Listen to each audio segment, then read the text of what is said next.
आज मेरा भाई इस दुनिया में जिंदा रहता। उसके बाद लगातार धमकी आ रही है कि लड़की को मार देंगे और तुम दोनों भाइयों को 1 महीने के अंदर मार देंगे। अभी भी लगातार धमकी आ रही है, भिजवाया भी जा रहा है, इस वजह से लोग नहीं आ रहे हैं। अच्छा, पुलिस प्रशासन साहब मिले कि नहीं यहाँ के डीएसपी? बिल्कुल, मैं अपने थानाध्यक्ष से मिला था कि जो दादा के बाप थे वो 14 साल मर्डर केस में सजा काट चुके हैं।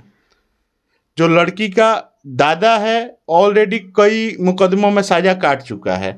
तो जो उन लोगों का बैकग्राउंड है ऑलरेडी अपराधी बैकग्राउंड ही है। अच्छा। और उसमें जो चाचा का हमारा लगाव है, इसलिए लगाव है कि ये गैर कानूनी काम करते हैं। हाँ, तो वो सिंपल सी बात है, वो अटैचमेंट रहता है ना एक अपराधी का दूसरे अपराधी से। अभी हम छपरा जिला के रसूलपुर में हैं। रसूलपुर में अंजलि और सूरज का प्रेम कहानी चल रहा है, लगातार पूरा देश दुनिया के लोग देख रहे हैं। ये दोनों का लव कहा जाए तो लव जिहाद ही हैं, क्योंकि दोनों लव करके यानी कि प्यार किए, उसके बाद लव मैरिज यानी कोर्ट मैरिज ही शादी किए थे। उसके बाद अच्छा से अपन जीवन यापन कर रहे थे। उसके बाद लड़की के माता पिता ही अपने दामाद को मार डाला। अभी उनके भाई से हम बात करेंगे। क्या नाम पड़ेगा आपका? जी, शशिकांत गिरी। क्या मामला है कि पूरा देश दुनिया में चल रहा है? मामला प्रेम प्रसंग का था। 1 साल पहले हमारे भाई, छोटे भाई ने, सूरजकांत गिरी जी, थोड़ा जोर से बोलिए। मेरा छोटा भाई जो है सूरजकांत गिरी, वो शादी कर लिया था। अच्छा। एक गांव की ही लड़की से। अच्छा, वो लड़की से उनका क्या रिलेशन था जो पर समाज की नज़र से देखा जाए तो? पता नहीं, 2 साल से तो इसके घर वाले एक्सेप्ट किए कि 1 साल पहले से रिलेशन है, जिसमें 6-7 मोबाइल, 1-2 चैन, कुछ रुपया पैसा ये दिया गया है हमें। तो हाँ, अब मेरा भाई जो है ये सब चीज़ें दे रहा था। तो पहला मोबाइल या जो चैन दिया इसको, तो इसके माँ बाप काहे नहीं बोले? उसी टाइम आवाज़ उठाना चाहिए। जब ये लोग चले गए और शादी कर लिए, उसके बाद ये सवाल आई।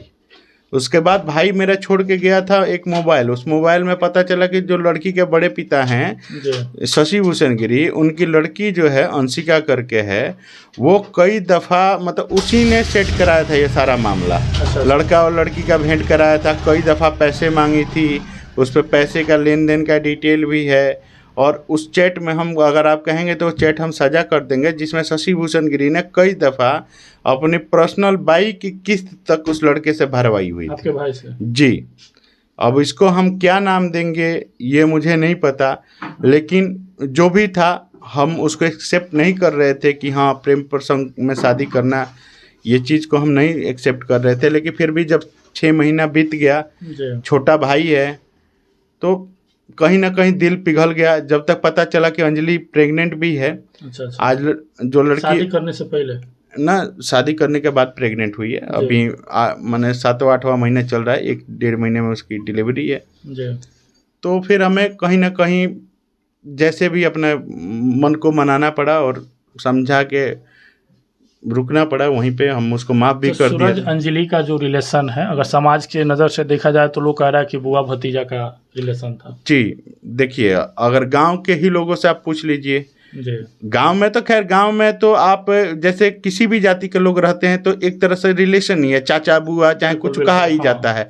लेकिन देखिए, उसका पति जो है वो अलग है, हमारा पति, जैसे कि हमें 7-8 पीढ़ी से अगर देखा जाए तो हम अलग हैं। 7-8 पीढ़ी से वो अलग है। एक पटदार नहीं है? नहीं, एक पटदार नहीं है भैया। तो लोग तो कह रहे हैं कि पटदार हैं। कौन लोग कमेंट कर रहे हैं? कमेंट करने को उनको बुलाइए सामने जी।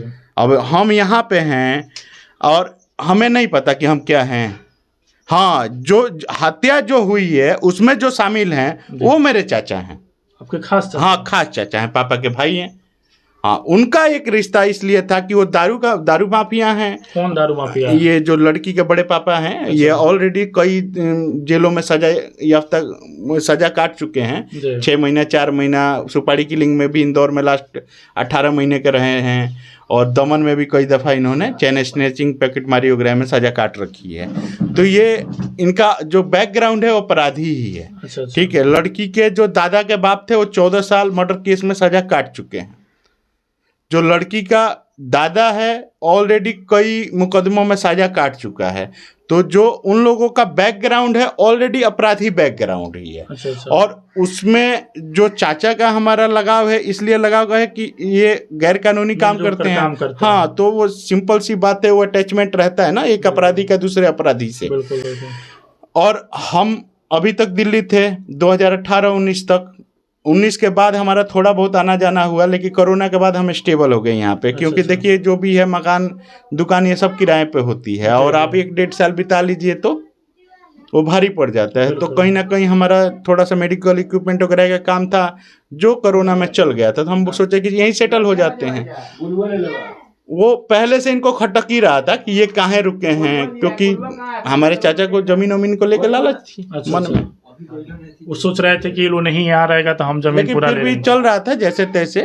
मेन जो दुश्मनी चालू हुई, इनकी लड़की जब चली गई साथ में, उसके बाद से इन्होंने हमें प्रेशर पैसे देने के लिए चालू कर दिया। कई लोगों के थ्रू उन्होंने खबर भी 8 लाख 9 लाख 7 लाख 6 लाख ये सारी डिमांड रखी गई, जिसका हमारे पास पुख्ता प्रमाण भी है। ठीक है। और हमने लड़की के बाप जो पिता थे भागे, वो बाहर रहते थे, विदेश रहते थे, वो बाद में आए कांड के बाद। तो हम उनको समझाए भी, उनके साथ साझा भी करे। इनके भाई शशि भूषण गिरी को हम कॉन्फ्रेंस पे लिए थे उस टाइम फोन पे, जब शशि भूषण गिरी पैसे का डिमांड कर रहे थे 8 लाख रुपए। तो कहीं ना कहीं उनको ये पता था। अच्छा, जब ये दोनों अच्छा से रह रहे थे, दिल्ली में भी आपकी जो भवे लगेगी, प्रेग्नेंट भी हो गई, तो फिर अचानक ऐसा क्या हुआ कि हत्या वो लोग कर दिया? देखिए अचानक ये सब नहीं हुआ है। जब लड़का लड़की भागा, उसके बाद ये लोग प्रताड़ित करने लगे हमारे घर वाले को। जैसे कि मैं, मेरे भाई और उनकी वाइफ और मेरे माता पिता को बहुत ज़्यादा प्रताड़ित करे। हाँ, बहुत ज़्यादा प्रेशर करे, मारपीट किया इनके साथ, घर दरवाजा तोड़ने की कोशिश करी। फिर ये हट गए। जब हट गए तो ये लोग खुल के हमारे घर में लूटपाट किए। इतना बुरी तरह लूटपाट किए चाचा और ये सब मिलके, कि जैसे ये हमारा साझा का घर है। इस साझे के घर में 15 कमरे हैं। 15 कमरों में से 4-5 कमरे हमारे हैं। उस सिर्फ 4-5 कमरे में ऐसी लूटपाट की गई थी, बाकी कमरे छोड़ के उसमें एक तकिया तक नहीं छोड़ा गया था। उसके अलावा हमारे घर में कई बार लूटपाट की गई। उसके बाद हम फिर यहाँ आने का बीच बीच में प्रयास करते रहे। जैसे कुछ, अब जैसे मम्मी भी मेरी उप मुखिया हैं, तो कुछ भी पंचायत का निजी कार्य होता है तो आना ही पड़ता है। तो हम जब भी घर पे आने की कोशिश करते थे, उस दौरान ये लोग घर पे हमला करते थे, मारते पीटते थे, गाड़ी घोड़ा तोड़ देते थे। हमने उसका साक्ष्य भी दिया, क्योंकि CCTV कैमरा लगा हुआ था, तो उसका पुख्ता प्रमाण था, वीडियो फुटेज था, और FIR भी दर्ज कराया। FIR की संख्या बढ़ती गई, 8 से 9, 9 से 10, 10 से 11 ऐसे बढ़ती गई, और इनका उसमें होता कुछ नहीं गया बिल्कुल। मतलब FIR धरा के धरा रह गया। कुछ मामले पुलिस प्रशासन सुनवाई नहीं करते भैया। कुछ मामले में बता रहा हूँ, इंस्पेक्टर साहब के द्वारा रफा दफा किया गया। जैसे कार वाली घटना पहले भी हो चुकी है, 6 महीने पहले हमारे साथ तोड़ा फोड़ा गया। उस बिना घटना स्थल पे आए हुए इंस्पेक्टर साहब ने केस खारिज कर दिया, ले दे के अपना मुकदमा रफा दफा कर दिया। यहाँ बिना जांच पड़ताल किए। ठीक है। और उसके बाद इनका जैसे जैसे मामला रफा दफा होता गया, वैसे वैसे इनका मनोबल ऊंचा होता गया। उसके बाद लास्ट घटना इन्होंने पूरा मतलब साजिश के तहत इन्होंने अंजाम दे दिया।